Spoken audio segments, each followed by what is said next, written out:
Hello, preschoolers. I'll be reading Let's Go. Jesus is tempted in the desert and chooses his helpers. From Matthew chapter 4, Mark chapter 1, and Luke chapter 4 to 6. After Jesus was baptized, he went straight out into the desert. That might seem like an odd place to go because, as you know, deserts are very hot, and there isn't any food or water or places to stay. But Jesus needed to get away by himself and be somewhere quiet and lonely. He needed to be with his heavenly Father to get ready for his new life. In the desert, Jesus thought about the secret rescue plan he had made with God. Before the foundation of the world, they both knew what would have to happen. To rescue God's children, Jesus would have to die. There was no other way. It was the reason he had come. Now, that old enemy, the one who had spoken through the snake to Adam and Eve back in the garden. Remember him? He didn't want Jesus to rescue God's people, so he lied to Jesus. Are you really God's own son? He whispered. Poor you. God must not love you. You don't need to die. Do it my way. Yes, and... No, Jesus said to the liar. I will do what God says. And from that moment on, nothing would ever be the same. Jesus wasn't like Adam. Jesus was a new kind of man. He would not believe the terrible lie that the enemy spoke. Jesus knew God loved him, and he would trust God, no matter what.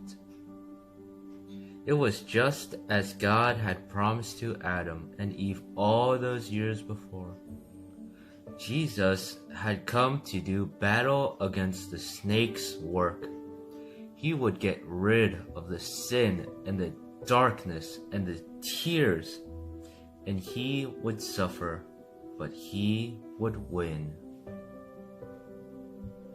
Jesus left the desert and set about the great rescue.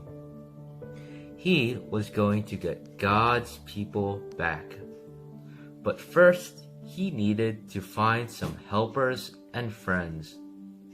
He had a lot to do.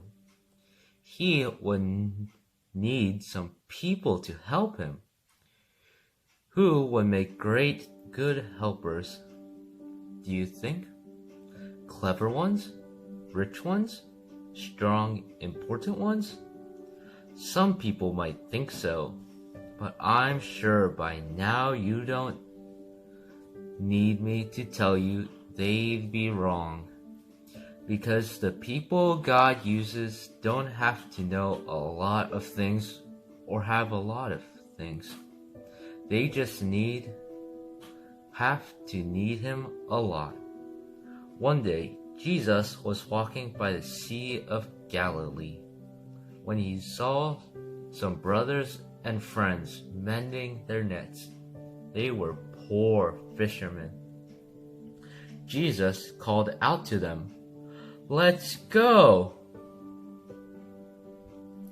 Peter, Andrew, James, and John looked up at this man on the shore, and they couldn't explain it.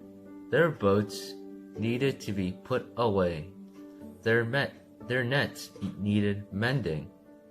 Fish were still wriggling on the shore, but something about this stranger made them just drop their nets and their fish, leave their boats and everything, and follow him. This God man was like no one they had ever seen. When they looked at Jesus, their hearts filled up with a wonderful, forever sort of happiness, and inside it was as if they were running free in an open field.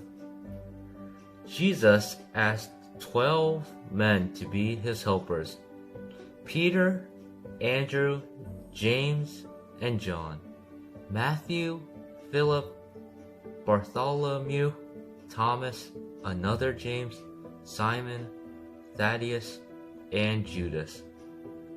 Meeting Jesus would change all of them forever.